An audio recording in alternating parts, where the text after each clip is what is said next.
dañ fi ñëw tey fii ci Pout Dagné nemmeeku suñu ay mbokk suñu ay wëllëre gis ngeen animation bi ngeen fi fekk lël bi moo ñu dalal te xam nga lël ci cosaanu séeréer bu la dalalee ci ab mbir xamal ne mbir moomu dëgg la te incha allah da nga ciy am ndam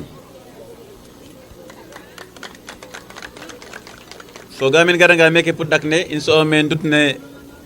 roknel ndutne dalal no in jegando xel a ngalato mosu lemam Modou Sène ndiki regi ima daqol in lemin a Modou fogam Macky Sall gagné ante inchallah benn bokk yaakaar gagné kendi Diobass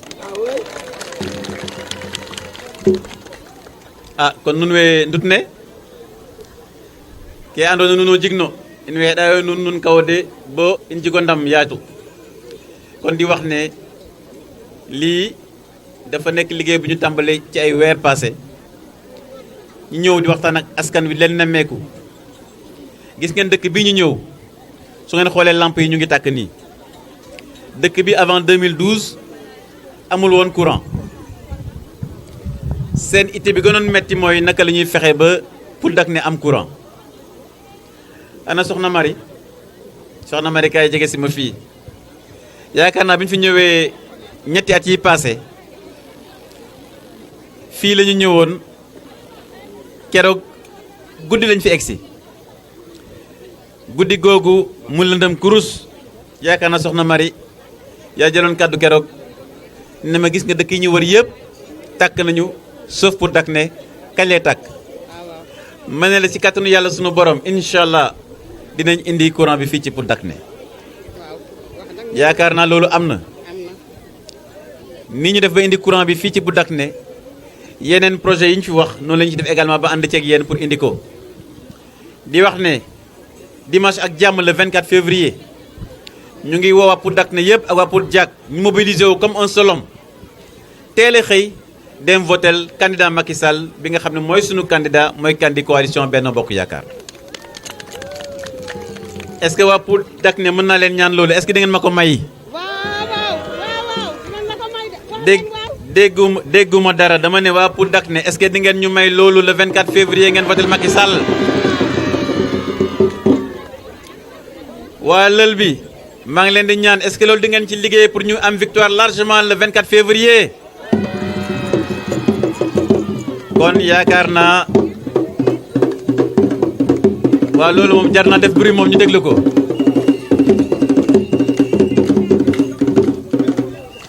lii mooy message u misaalu le 24 février Benno Bokk Yaakaar comme ni mu ko daan defee élection yi passé dina gagner largement les 2 bureaux de Pout Diack gagner largement les 51 bureaux de Pout Diack de Notto Diobass et les 21 500 électeurs de la commune Notto Diobass waaye également tout le département de Thiès et tout le Sénégal pour que le candidat Macky Sall puisse passer au premier tour le 24 février inchallah ku fekk sunu mobilisation exceptionnelle bi ñu def démb Thiès yaakaar naa weddi gis bokku ci li muy wane mooy ne waa Thiès décidé nañu jël leur destin en main dama ne dëkk bii may wax ngeen misaal la ci mësul am courant à partir de 2017 2018 la ñu indi courant ci dëkk bi waa dama ne kuy yéeg ci étage dem ba 3e étage nga war a dem 4e xanaa kay doo wàcc ci wàccaat suuf recommencer à zéro xanaa du ngeen wàccaat commencer à zéro moo tax ma ne leen nag candidat yi fi ñëw di wax candidat yooyu amul leen benn njëriñ ndax am na ci koo xam ne amoon na fi cër waaye yaakaar naa indiwul courant ci Pout Dagné kon nag koo xam ne amoon na cër indiwul courant yaakaar naa du ngeen sàggan ba jël seen carte di ko sànnil sànq nag am na ñu ma dajal ci yoon bi naan dañuy def caravane xaw ma caravane la xaw ma lan la waaye yaakaar naa yéen waa Pout Dagné du ngeen sàggan ba jox leen seen carte ñooñu parce que ñooñu yoruñu ko coalition Benno Bokk Yaakaar moo yor solution au problème de Pout Dagné moo yor solution au problème du Diobass kon jàppale leen coalition bi ñu ànd ak yéen pour que lépp li ngeen yëkkati ñu ànd ak yéen saafara ko ak jàmm maa ngi leen di gërëm di leen sant asalaamaaleykum wa rahmatullah yéen ñu may occasion ngeen ñëw fii ci Ngolaar di wax ne dëkk bii ngeen gis amul woon courant dëkk la boo xam ne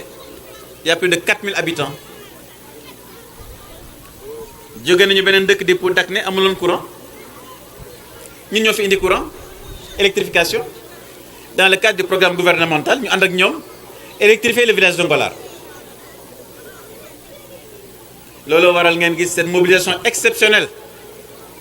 madame même mobilisation mayu waaye Bukar mobilisation xani moom kam Ngolaar moom mos numa gi kon joko njal we Ngolaar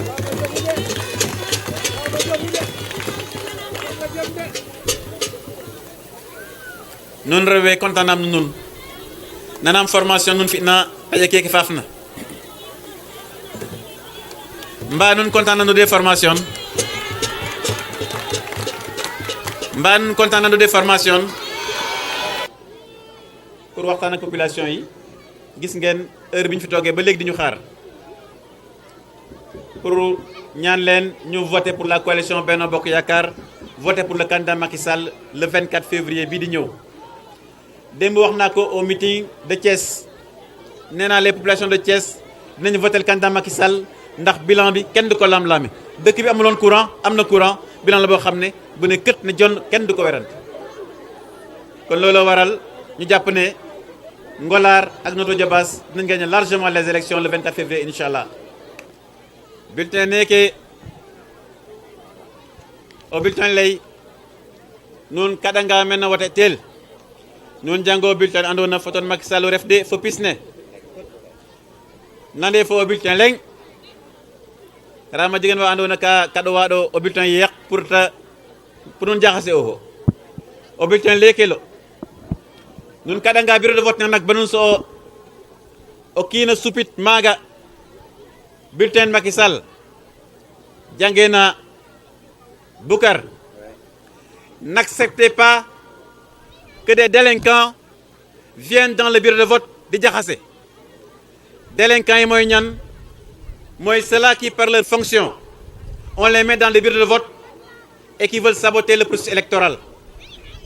en permutant les bulletins, en les mélangeant.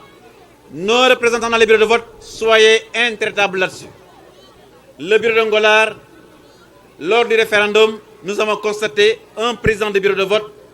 qui a renversé les bulletins du oui. Nous ne l'accepterons pas. Nous lançons un appel à tous ceux-là qui vont siéger ici à Notto Diobass, que nous ne tolérerons aucun sabotage du scrutin électoral. Ceux-là qui seraient tentés de le faire doivent comprendre qu'ils le feront à leur risque et péril. Le peuple est souverain. Il faut respecter la voix du peuple. Et le peuple est toujours plus fort que les hommes politiques. Kaganeɗa nun, la jeunesse de Ngolaar, yonna fo coalition Benno Bokk Yaakaar, nun gen wo, ngasne, nun voté o, nun sécuriser le vote, pour qu'à 18h pile, in kontenga bulletin meke, Macky Sall jik 90%, laka se waga no coɗo din 10%. Joko njal Ngolaar, kontaan nun trop. Joko njal. Joko njal. Donné a donel pay may sa sen pour taxe mbasan Ngolaar mais andona maga nakke Ngolaar hera yerta. Ram nun Ngolaar no lugit yo kaga. Protocole ne inshallah ke lugnen lefene de fop hana fiel.